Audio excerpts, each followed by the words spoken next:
কেইজনমান অবৈধ মাছ ব্যৱসায়ীৰে লগ লাগি অল কামৰূপ ডিষ্ট্ৰিক্ট ফিছ মজদুৰ এণ্ড ৱৰ্কাৰ্ছ ইউনিয়নৰ সভাপতি অনিল কলিতাই মাছৰ সিন্ডিকেট চলাই আছে।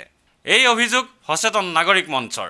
গুৱাহাটীত অনুষ্ঠিত এখন সংবাদমেলত মঞ্চৰ সভাপতি উৎপল দাসে মাছৰ সিন্ডিকেট সম্পৰ্কে বহুতো তথ্য দাঙি ধৰি কয়, যোৱা এসপ্তাহৰ পৰা মোৰ এগেইনষ্টে পল্টন বজাৰ পাইকাৰী মাছ বজাৰৰ স্বয়ম্ভু সভাপতি লেবাৰ ইউনিয়নৰ শ্ৰী অনিল কলিতাই ডাঙৰীয়াই তেওঁ মোৰ এগেইনষ্টে যিটো অপপ্ৰচাৰ কৰি ফুৰিছে যে মই মাছ বজাৰ সিন্ডিকেট কৰিছোঁ, তেওঁ কৰিছে। এইটো আজি আপোনালোকৰ ওচৰত মই দেখুৱাই দিম যে তেওঁ কেনেকৈ তেওঁৰ স্বাৰ্থ জড়িত হৈছে।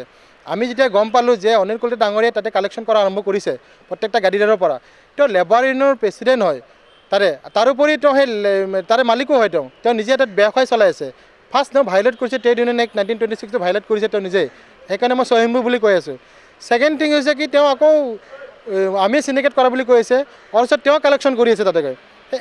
তেওঁ যে তাত সিন্ডিকেট বা তেওঁ কালেকশ্যনবিলাক যে ষ্টাৰ্ট কৰিছে ষ্টল মানে যিবিলাক অনাৰ আছে অনাৰৰ পৰা তেওঁ কোনে অথৰিটি দিছে তেওঁ কালেকশ্যন কৰাৰ কাৰণে? তেওঁ লেবাৰৰ প্ৰতিনিধি, তেওঁ লেবাৰৰ ছাইড চাব লাগে। লেবাৰৰ আজি এটা ভাল শৌচাগাৰ নাই, বাহিৰত বৰচলা বিলৰ পাৰে পায়খানা কৰিছে। বিউটিফিকেশ্যনৰ নামত যি 8 কোটি টকা খৰচ হৈছে সেই আৰু বিউটিফিকেশ্যন কৰি দিছে তেওঁ পায়খানা কৰি গোটেই লেবাৰবিলাকে। তেওঁ লেবাৰৰ বিষয়ে মুঠে চিন্তা কৰা নাই, তেওঁলোকৰ বাসস্থানৰ বিষয়ে তেওঁলোকে একো চিন্তা কৰা নাই। খোৱা পানীৰ অভাৱ তাতে, তেওঁ খালী কালেকশ্যন। তেওঁ যেতিয়া ফিছ মাফিয়াবিলাক যেতিয়া এৰেষ্ট হৈ গ'ল, এৰেষ্ট হোৱাৰ পিছত যেতিয়া এটা ব্লেংক হৈ গ'ল তাতে, এই ব্লেংক হোৱাটো তেওঁ পূৰ্ণ সুযোগ গ্ৰহণ কৰিছে পেচেণ্ট হিচাপে, কাৰণ তেওঁৰ হাতত 200-300 লেবাৰ আছে। যদি কোনোবা মালিকে যে গণ্ডগোল কৰে তেওঁ লেবাৰ ছাপ্লাই বন্ধ কৰি দিয়ে।